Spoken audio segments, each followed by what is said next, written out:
Yeah, I'd like to bring up Jason.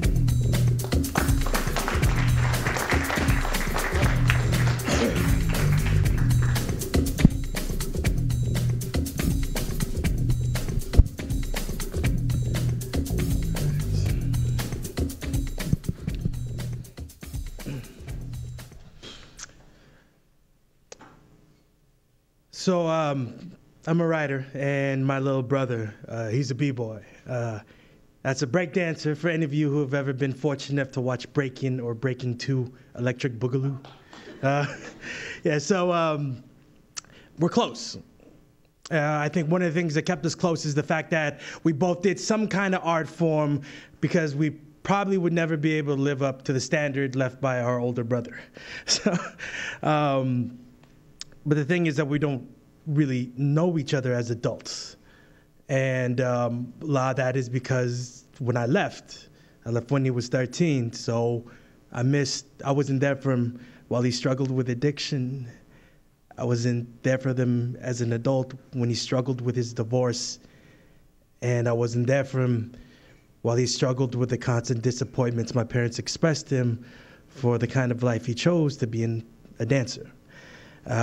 Because unfortunately, I could hide my art behind a college degree, but he really couldn't. And, you know, so in that way, a lot of our means of communication and affection are kind of stunted back to when he was 12 years old. We show affection by fighting, wrestling, and because when we were kids, that's how we spent time. Because I had someone I could practice all my wrestling moves on, and he got to play with his older brother.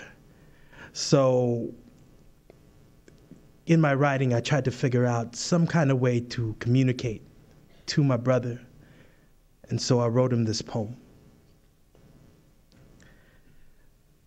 I'm from Fremont, California.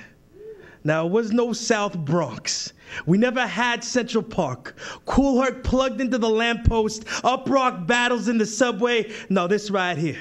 This is the history of the Ardenwood B-boys. Elementary school kids with brown skin, lugging around cardboard that was meant by our parents to ship goods back to the Philippines. We knew only 3 moves: groundwork, to backspin, to pose. I've been in love with hip-hop since back in the day, and no, it wasn't the day I first heard Run DMC, watched Beat Street, or threaded fat laces into my Adidas. The day I fell in love with hip-hop I can trace back to a fight on the grounds of Ardenwood Elementary, and the day we stood up to a group of white kids who kept us under knuckle and sneaker heel with the same curses their parents had for ours. The reason we got into hip-hop in the first place was because there was something out there in America that didn't look like everything that was rejecting us. So this was everything that defined hip-hop for us as kids. We who were made to worship at a house of European gods. We who were made to learn the words Washington and Lincoln before we ever learned the words Bonifacio or Rizal. We who were made to contort the nature of our tongues so we may more easily pronounce the words assimilation, acculturation. See, to tell you the truth, my crew really sucked. We looked like a bunch of heroin addicts taking a tumbling class. In time, none of us ever followed the sprayed pathways of Krylon or lived behind 2 turntables. I made one rap song in high school. It was called Busta Freak Mode. So you know my stuff was whack. But you ask any one of us where hip-hop is for us today, we'll tell you. It's raising children.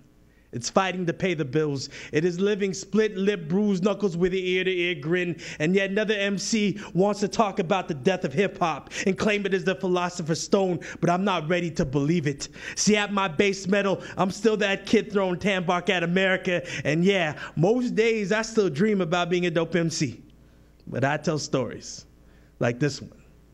See, a while back, I found my baby brother curled up in his sleeping blanket on my parents' driveway. When I asked him, what the hell were you thinking? He looked at me and said, I got these friends, the B-boys from Hungary. Every night they sleep on the streets to keep doing what they do. So I wanted to know if I love this art form as much as they do. A wash of embarrassment wipes over his face as he says to me, You think I'm pretty stupid, huh? I sit down on the ground right next to him. I hold him tight. Then I tell him, not one bit at all. Thank you.